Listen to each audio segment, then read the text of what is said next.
Town of Los Gatos Planning Commission meeting of Wednesday, August 14, 2019 is now called to order. Please take a moment to silence your devices. Ms. Arnowitz, would you please call the roll? Yes, Commissioner Badami. Here. Commissioner Birch. Here. Commissioner O'Donnell. Here. Commissioner Tavana.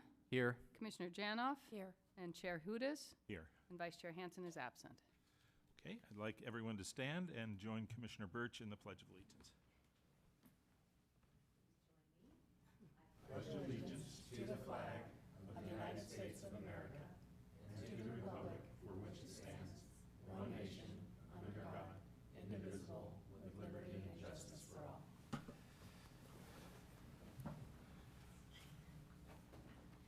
As the Planning Commission conducts a meeting this evening on behalf of the Town Council and the residents of Los Gatos, we encourage active participation, which is essential for democracy and critical to the work of the Planning Commission. We have two opportunities for participation, comments that are submitted in writing and also verbal comments. And the verbal comments can be about an item that is not on the agenda or about a specific agenda item. I don't see anyone wishing to address. I have no speaker cards, so we can move on to the consent calendar. We have one consent item to be acted on in a single motion, and of course that can get pulled if necessary, or anyone either on the commission or the public would like to have it pulled. The one item is approval of the minutes, July 10, 2019. Do we have a motion on the consent calendar? Commissioner Badami? I move to approve the consent item, which is the minutes of July 10th, 2019. Okay, do we have a second? Commissioner O'Donnell, second. We'll now call the question. All in favor? Opposed? Passes unanimously. So we now move to public hearings portion of our agenda, and we'll consider item number 2, which is a townwide application. The applicant is the town of Los Gatos, and it's considering modifications to chapter, this is all of the hillside development standards and guidelines, and so it's modifications to chapter 3, chapter 4, chapter 5, chapter 6, chapter 8, chapter 9, and chapter 10. So I understand, Ms. Schutman, that you'll be giving the staff report tonight. Good evening, Chair and Commissioners. The item in front of you is consideration of modifications to chapters 3 through 6 and 8 through 10 of the Hillside Development Standards and Guidelines as recommended by the Town Council Policy Committee and forwarded to you for your recommendation to the Council. The recommendation from the Policy Committee proposes to modify the deciding body for single-story additions over 800 square feet or greater than 20% of the existing floor area from the Development Review Committee to the Community Development Director. In addition, to modify the deciding body for homes over 5,000 square feet that do not exceed the maximum allowable floor area and are not visible from the Planning Commission to the Development Review Committee.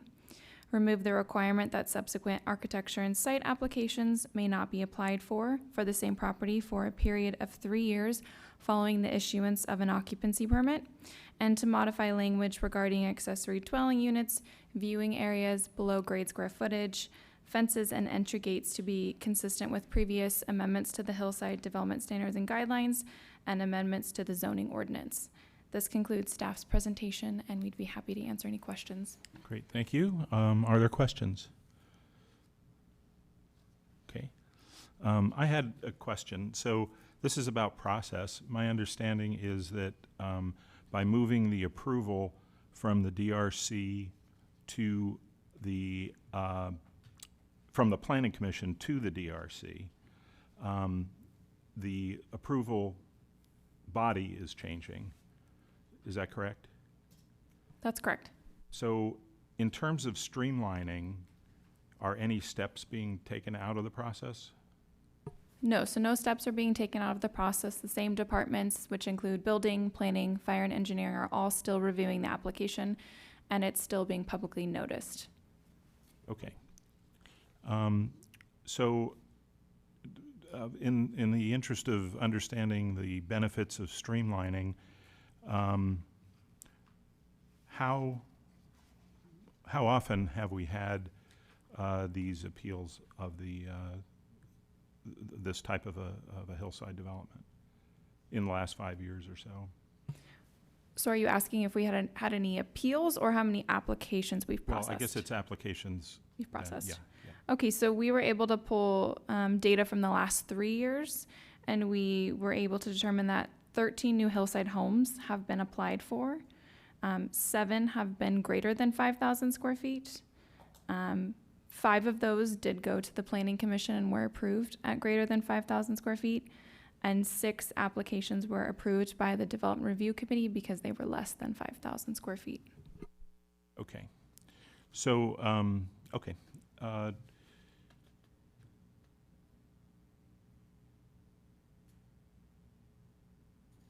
The other question I had was about, on page 30, the criteria for the Planning Commission approving a residential project greater than the maximum that's allowed. So basically it states that the Town Council or Planning Commission may approve a project greater than the maximum when all of the following criteria apply. And I'm focusing in on number,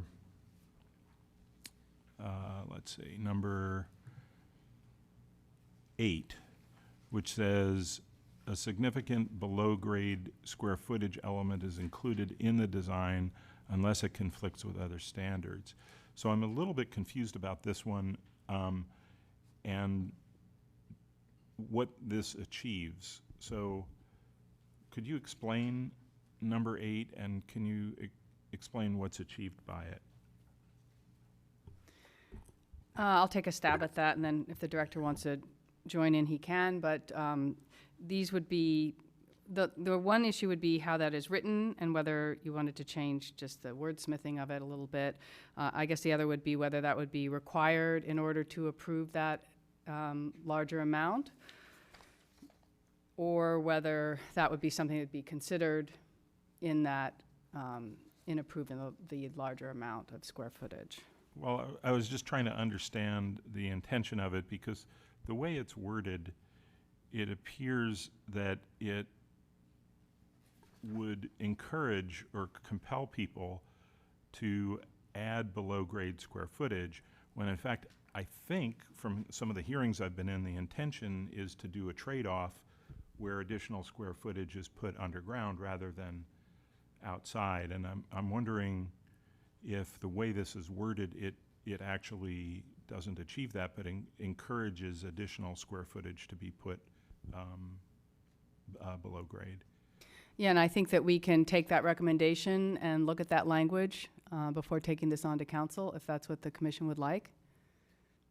And through the chair, you know, it's difficult to know in, what was it, 2004, I think, when these were originally adopted, what the intent was. In looking at it, it does seem a little bit counterintuitive in that you're asking to exceed the FAR. We want you to put a whole bunch of square footage underground, which gives you more square footage, and then we want you to increase it above from a visible mass perspective. The one thing that could come into play is you may have an existing house that has an existing cellar, and you want to add 100 square feet, 500 square feet. So you already have that cellar element, and so then you're looking to request that. The opposite would be, you know, if someone came in and they had no cellar but they wanted to exceed the FAR, that's where we would be looking to try to get them to put that underground, which theoretically then would hopefully bring them down below the square footage. But if you have any specific language or ideas on how that should be worded, the other option obviously is that that could be removed if that's of interest from the commission. Okay. Well, when we get to deliberating, I'll think about maybe some different language, because I don't know that it's accomplishing what the intention is as it's worded. Just, it strikes me, the wording may not achieve that. So, okay. Are there any questions further of staff? Okay. Then I will close the I'll close the applicant's portion, and I have no cards from the public, so the public portion of the hearing is closed as well, and we'll move into discussion, deliberations, and perhaps a motion. Any comments from fellow commissioners on this? Commissioner Badami. I would agree with the chair's recommendation. I would go along with some type of change to what he's suggesting. I wouldn't know what that might be, but it seems to me it is counterintuitive there. So the thought that I had was that if we're really trying to encourage a trade-off so that additional square footage is put underground, then maybe we just state that so that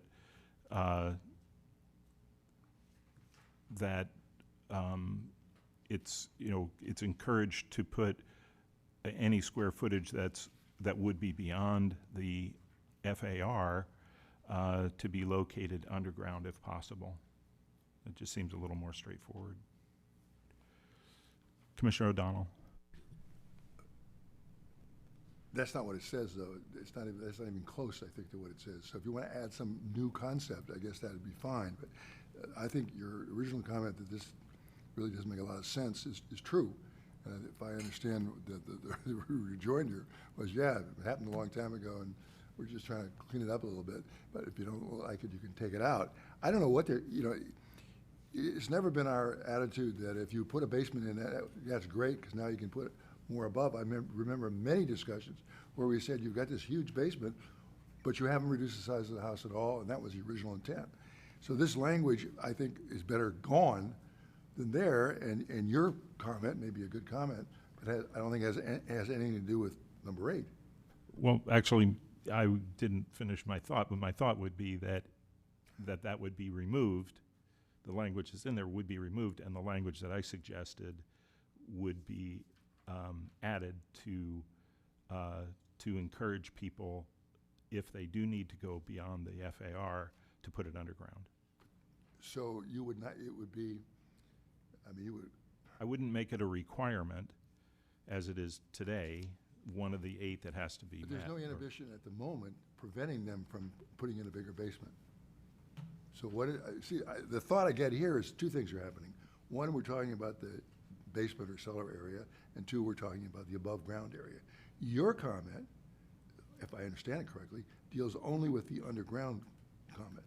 In other words, you don't get any bonus points for putting in a bigger basement, which I agree with you on. Although originally the concept was, we could say to people, why are you building such a big house when you've got a 2,000 square foot subterranean portion of the house? And then we'd argue about that. But what you're putting in, or suggesting we put in, I'm just not sure why we need that. Yeah, so, Could we just get a reread? Because I'm not sure I heard what. okay, so what I'm saying is that I think that number 8 may encourage development that we don't want. Right. So my suggestion, as Commissioner O'Donnell said, would be to strike number 8. Additionally, my thought was that since the concept isn't addressed elsewhere, that if an applicant requires more than the allowable floor area ratio, to consider putting it below grade instead of asking for an exception to the. And I guess all I'm saying is, wouldn't that, we would hope that would occur to somebody, because if you stand pat on what you're going to grant above ground, and they have an architect or somebody that knows what's going on, they would tell them you can have a bigger basement. Right. So basically, you're saying it's not necessary to make that a statement. That's what I think, Right. yeah. Okay. Commissioner Janoff? Yeah, I think if what we're, I agree that it could be struck from the list of, because you don't really want to encourage that as a requirement for approval. So, but I do think it makes sense to cover it elsewhere. What I was thinking might be, because what we're talking about is offsetting above ground square footage by burying it, not adding to. So I would just simply say a significant below grade square footage element is included in the design to offset above ground square footage. And put that as a separate statement somewhere. I'm not sure where it would be appropriate, but make it a separate objective for hillside structures. And you're suggesting that it be removed as one of the criteria for allowing the commission to decide whether to go over the FAR? Yes. And then through the chair. Yes. So I guess the only thing that comes to mind for that is if someone does decide to put that square footage underground, they no longer will be exceeding the FAR. So we can look at where that language should go to kind of encourage that rather than going through this process of exceeding the FAR. And also through the chair, there is some language under bulk and mass that talks about excavate or use below grade rooms to reduce effective bulk. So it looks like there are some recommendations there. What page is that? That is on page 38 of the design guidelines, but you don't.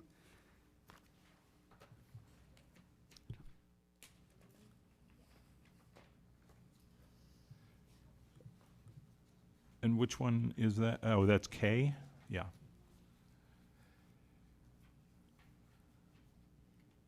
Is that sufficient, do you think, Commissioner Janoff? I would say not, because it doesn't specifically address square footage, and so this could be the place where that language is inserted. But I would say, as it reads now, we're still missing that concept of the offset, go below to get the square footage. Yeah. Commissioner O'Donnell.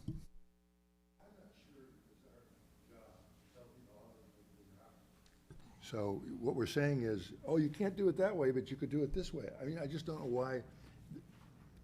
If you read it, you know that's the case. Do we have to say, oh, come look at this, you can make a bigger house, here's how you do it? Why do we want to do that? Commissioner Janoff. I'm relatively new on the Planning Commission, but I have yet to see an application where we've seen a hillside design that doesn't try to exceed in every possible square or otherwise corner of the structure to maximize well beyond what is proposed. So I think it's reasonable if the intent of the guideline or the intent of the Planning Commission or the town at this time is to try to minimize the above ground square footage, it's reasonable to include language that says that. Well, I don't think your proposal says that, but I don't see any harm in it. To me, we're telling people what the limits are, and if we did that, what we've done each time is somebody comes in with a big basement, and they still want to get, typically, every square foot they can possibly get, and then somebody gets up and says, of us, gee whiz, the idea of the basement was to take away from the bulk and mass. Nobody pays any attention to that, and typically we approve it. Now, adding this little thought you have is fine. I have nothing wrong with it, but I'm not exactly sure why we want to do that, because we haven't, in my recollection, we've said that every time. You've got a big basement, you don't need that in the house. I can't tell you statistically how many we've approved, but I think a lot. So if you put it in, we're saying, gee whiz, would you please think again about the basement? And I'm just saying that's nice, but anybody that's appeared before us or read our rules kind of knows that. But if you want to highlight it, I don't have anything wrong with it. You can highlight it. Okay, so we're at a point where maybe we should either entertain a motion with specific language or a motion to drop number 8. Wonder if people have thoughts about whether we should continue to try to work the language now. Commissioner O'Donnell? I think we could divide that into two parts. I think probably we're all in agreement that 8 should just be deleted, because the discussion now is not about that sequence, but to put it someplace else. So I'd like to make a motion just on that one point, and that motion would be, we strike the proposed section or paragraph 8, and then simply change the numbering. 9, of course, would become 8. So that's the motion. Okay, do we have a second? Commissioner Badami? Second? Okay, discussion? Okay, all in favor? Okay, passes unanimously, 6-0. So the second thing is there specific, I didn't come prepared with specific language, as you can see. And I don't know whether anyone else would like to take a try at specific language, talking about the trade-off or the trade-off. Okay. I think we may have other opportunities to deal with this in the future, so I think we can move to further discussion of this item. Are there other points that people would like to bring up? Commissioner Badami? I would just like to say that we're just forwarding a recommendation to town council, so it could be that along the way, staff or council also has an opportunity to refine some wording on this particular issue. Okay. So the other point that I wanted to raise as part of the recommendation is my concern about removing the Planning Commission review of applications.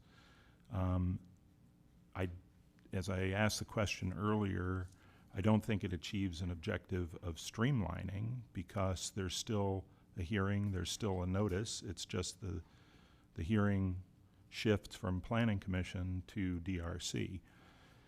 And there are compelling reasons to have certain items heard by a Planning Commission as compared to staff.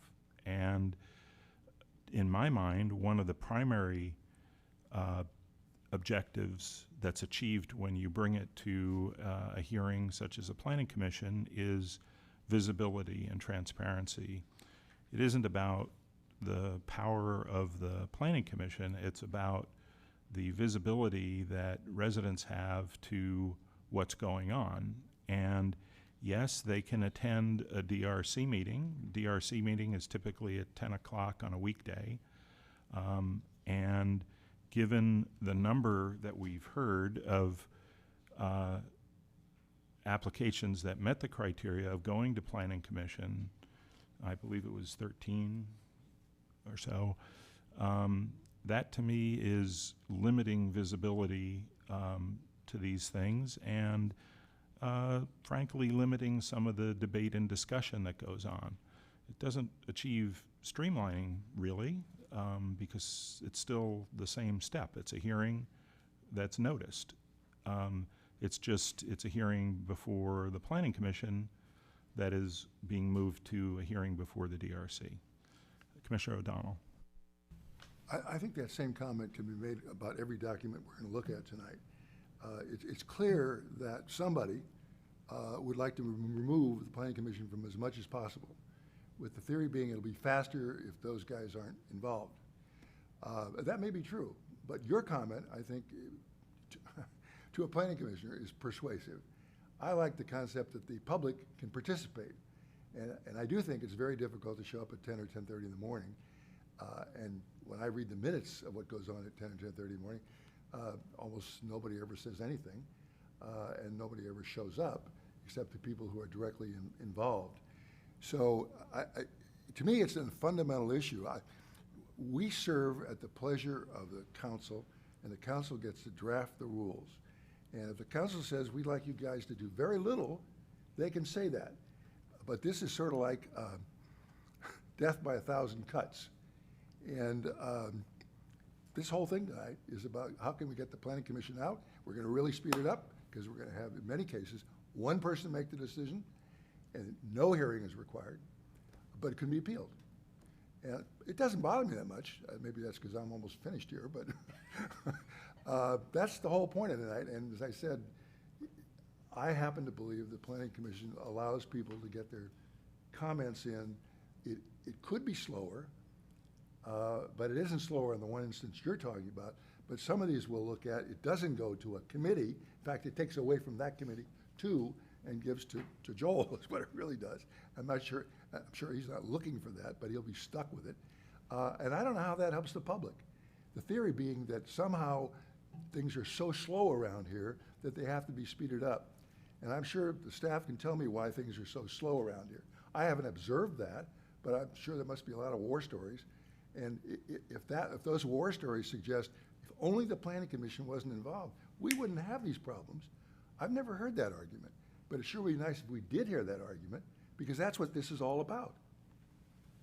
I maybe wanted to just add one other point. Having, now been involved in the Planning Commission for almost 4 years, and having been involved in other town committees and commissions, I realize that we're at a point in time of a heritage and legacy of people caring about this town. And yes, things can get changed by the current council. A policy committee of 2 people, yes, can have a big impact. But there are many people over years who put a great deal of effort and thought into our hillside design guidelines and standards. And the public remembers that, and the public shows up for these hearings often because they care about what is going on the hillsides. And so I am reluctant to make a change easily to the process that has served the town well. I think the town is really exemplary in the way we treat the hillsides. We treat things differently than many other towns, having looked at many ordinances where they don't distinguish. We do, and there's been a lot of care and thought put into the process. So for that reason, again, I would be reluctant to make a change to a process that served the town well and doesn't seem to really add very much to streamlining. Pardon me, just to aid in your discussion of this, there are some differences too in the architecture and site application that's either reviewed by the Planning Commission or the Development Review Committee, and that's the cost of the application and the length of time. So applications that are reviewed by the Development Review Committee are typically approximately $3,700 less than being reviewed by the Planning Commission, and can take about 2 months less time to process when they're reviewed by the Development Review Committee. Okay, thank you. And just as a follow-up, what is 3,700 less? What is the total that we're talking about? The total for an architecture and site application to be reviewed by our Development Review Committee is $10,071.03. Okay. And by the Planning Commission, it's $13,713.99. Okay, thank you. Yes, Commissioner Badami. Okay, so devil's advocate on the flip side here. If the town likes revenue, why do we want to reduce our revenue by reducing these associated costs? Just throwing that out there. Okay. I'm going to go to Commissioner Janoff. Just a clarification from staff, please. This is a limited, as I read the modification, it's a fairly narrow, it's over 5,000 square feet, but still within the maximum allowable floor area, and it's not visible. When you mentioned that there were 13 applications that came before the Planning Commission, did they meet that criteria, or were they just hillsides over 5,000 square feet? I'm curious about, I'm curious whether they were, I can't think of one that wasn't visible. So I'm just not sure what that number was. So the 13,000, this was just a snapshot in time. Sorry, the 13 applications. That's all of the ANSs for, or architecture and site applications for a new hillside home. So that's just to say within these 3 years, 13 of those types of applications came in. Not all of those were over 5,000 square feet. 7 of them, of the 13, were actually over 5,000 square feet. And then in that same period of time, we looked at how many applications for new homes in the hillside over 5,000 that the Planning Commission saw. and that was 5. And then how many under did DRC see, and that was 6. So relatively, roughly half as they come in are either over or below 5,000 square feet. Is But the just to- 30,000 foot level. Okay, and just to further clarify, the planning commission would still see applications that are over 5,000 square feet that are visible. Yes, if it was determined to be a visible home, the way the guidelines define it, it would be reviewed by the planning commission. And forgive me, there's no change to that. And there's a change from viewing platform to viewing area in the associated papers that we have, but no change to the notion that there's an area from which you can view these properties. Yes, no change to that. Commissioner O'Donnell. Okay, so what I've heard now is one way it will be more efficient will be it will save the applicant roughly $3,000. And the other way is it takes 2 months longer, sort of minimum, it takes 2 months longer. So the applicant will benefit by the amount of money and the time. And I take it, so I can see how that would be, I accept that as the case. I guess the only issue is when you use those objective standards on a fairly subjective thing, which is the approval of architectural site and that kind of thing, it isn't a calculation of numbers that you add up and there it is. It's when you look at it and you listen to the public and you decide whether that's what you really want.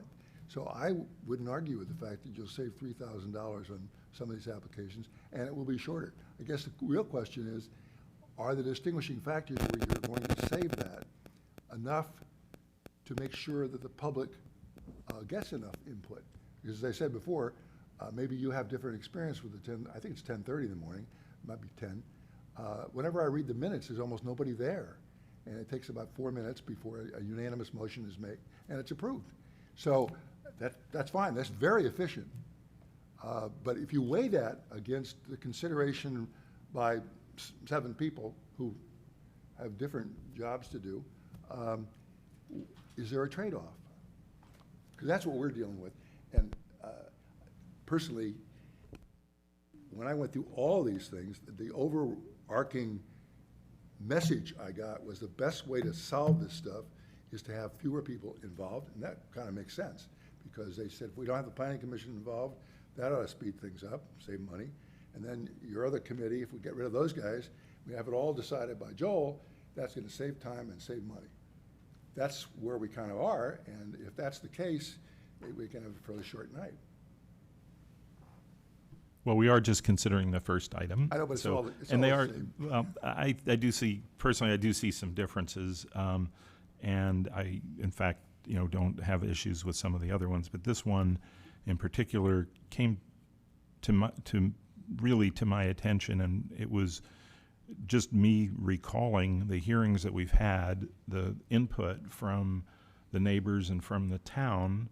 And often we have people who come and speak about these who are not noticed because the way the hillsides are a treasure of the whole town. And so people look at the planning commission agenda and they say, I think I need to come and talk about this one. And I think we've had quite a bit of that. Now, they could do that at the DRC, they could, but the hearing is a different kind of a hearing. And I am reluctant to make that change given the investment that the town has in the hillsides and the process that's, I think, served us well. So I'm prepared to make a motion on this unless folks have other points. Find out what your comment about, it's clear that all we're doing is making a recommendation, right? So your comment would go to whether or not we recommend that approval. Yes. Okay, that's fine. Commissioner Janoff. Yep. I would just ask that the motion, in making the motion, I know that the concerns that the planning commission has voiced will be heard by the town council, but it's, I think, useful to summarize the salient concerns in the motion. Okay, so I'll try, and then if somebody would like to second and help me out, I'd appreciate that as well. So I move that we forward a recommendation to approve the changes in in item number 2 to the modifications to chapter 3, 4, 5, 6, 8, 9, and 10 as written, with 2 exceptions. One is to strike on page 30, item 8, and the second change is to leave in place the current language about the approval process for hillside development applications. So that's the heart of the motion, and I would add to that that I have difficulty in finding compelling evidence that this would make very much of a streamlining difference, but that it would in fact result in a loss of visibility and transparency on hillside developments. So that's where I'm going to stop. Would anyone like to comment or second? Okay, Commissioner O'Donnell seconds. Any further comments, Commissioner Badami? I'm in agreement, so I will be supporting the motion. Okay. Any other comments? Through the chair, Yes. Yes. you stated that the changes that were proposed in chapter 9 related to Development Review Committee. There's more than just the 5,000 square foot. Did you intend to mean all of the changes you don't agree with, or just the homes What over page 5,000? are you talking about? Page 66 and 67 have a number of changes to deciding bodies. So the one that you've been talking about is the homes over 5,000 square feet going to the Planning Commission, but there are a number of other changes moving from DRC to building permit, for instance, which is the Director of Community Development. So I wanted to Correct. make sure we have the distinction of, are you talking about all of those or just specifically the 5,000 square foot homes? Just specifically the 5,000 square foot home. Thank you. Commissioner Tavana. I was just going to say, I think you summed it up very nicely, and I'll be supporting the motion. Okay, I'll call the question. All in favor? Okay, opposed? Passes unanimously, 6-0. Okay, we now, there's no appeal because this is a recommendation, correct?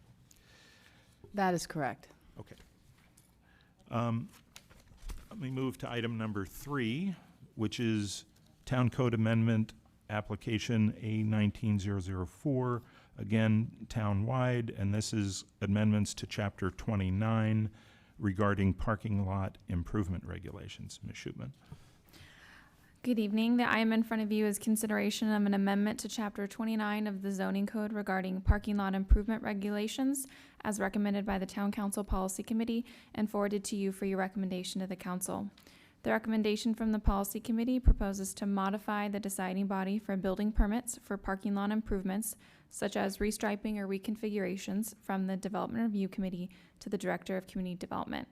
This concludes staff's presentation, and we are happy to answer any questions. Question I had was, and I think this may have been stated elsewhere, but the folks who are on the DRC today represent different departments. Will they still have a review before it goes to the Community Development Director? Sure. So the DRC is composed of a staff member from planning, fire, engineering, and building. Those same individuals reviewing at the DRC level would also be reviewing at the building permit as well. And then just for additional clarification for the commission before your discussion. So currently what happens is you submit a building permit for parking lot improvements, and that building permit is actually what goes to the DRC. So it's kind of an extra layer. You basically get comments that we would otherwise do during the building permit review process. Just the way the code's currently written, it requires it to go to DRC to give them those comments. So that is the proposal. Okay, great, thank you. Questions? Okay. Then we'll close that portion. Discussion. Commissioner O'Donnell. I don't have a problem with that, so if we're gonna do this, are you gonna do it item by item, or are we going to, Yeah, we will have to, I think we have to repeat this for each item, but we can do it quickly, so. okay, I would say I don't have a problem with the recommendation that is being made here. Okay. Any other comments? Okay. I would just add a comment that this one does sound like streamlining because, so, okay. Commissioner Badami. And I believe there's no associated cost, so I'd be ready to make a motion. So I move to forward a recommendation of approval for Town Code Amendment Application A-19-004, amendments to Chapter 29, zoning regulations of the Town Code regarding parking lot improvement regulations. I can make the required findings for CEQA and the required findings for the general plan. Okay. And a second, Commissioner second Birch. Okay. And I just wanted to note before we vote that there were no public comments on this item. So all in favor?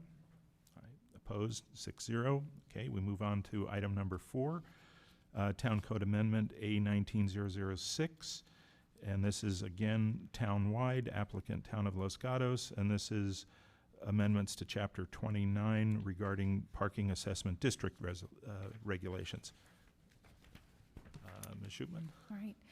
This item in front of you is consideration for an amendment to Chapter 29 of the zoning code regarding parking assessment district regulations as recommended by the Town Council Policy Committee and forwarded to you for your recommendation to the council. The recommendation from the Policy Committee proposes to remove the requirement for a variance application for the removal of on-site parking spaces that are accredited in the parking assessment district when the use is changed to a residential use that does not require the same amount of on-site parking spaces. This completes staff's presentation. We're happy to answer any questions. Okay, questions? Okay, none. Discussion? Oh, open and close public hearing? We have no comments, so we'll close public hearing. Comments? Commissioner O'Donnell? If we're all ready, I think we could make a motion to approve it. And so I would make that motion that we make it the recommendation that the council approve the proposed changes, or proposed change, and that the necessary findings as set forth and attached would be a part of the motion. I will not state them because they are attached. So that would be the motion. Okay. Second, Commissioner Badami? Second. Have a second. Further discussion? Okay, I'll call the question. All in favor?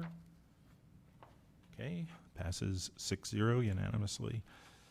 And there are no appeal rights as this is a recommendation. Item number 5, Town Code Amendment, Application A-19-005, again, town-wide. Consider amendments to Chapter 29 regarding valet parking regulations. Ms. Schupman. Lastly is a consideration of an amendment to Chapter 29 of the zoning code regarding valet parking regulations as recommended by the Council Policy Committee and forwarded to you for your recommendation to the Council. The recommendation from the Policy Committee proposes to remove the requirement that private parking lots outside of the parking assessment district may not charge for valet parking and to modify the deciding body for valet parking permits from the Development Review Committee to the Director of Community Development. This completes staff's presentation. Okay, thank you. Questions? Commissioner Janoff. Just to clarify, the first bullet is a double negative, right? Okay. So we are now, the proposal is to allow those parking situations to charge for valet parking. That's correct. Okay, other questions? Okay, we have no cards from the public, so I will now close the public portion of the hearing, and we move to discussion or a motion. Commissioner Badami. I move to forward a recommendation of approval for Town Code Amendment Application A-19-005, amendments to Chapter 29, the zoning regulations of the Town Code regarding valet parking regulations. I can make the required findings for CEQA and the required findings for the general plan. Thank you. Second, Commissioner Tavana. Second. I'll call the question. All in favor? Opposed? Passes 6-0 unanimously, and there's no appeal rights on this either, I believe. The last item we have is item number 6, report from Director of Community Development. Mr. Paulson. Great, thank you. Just briefly, at the August 6th Town Council meeting, the Town Council did the second reading, adopting the fence ordinance amendments to the town code for the hillside areas. So those will go into effect 30 days from that date.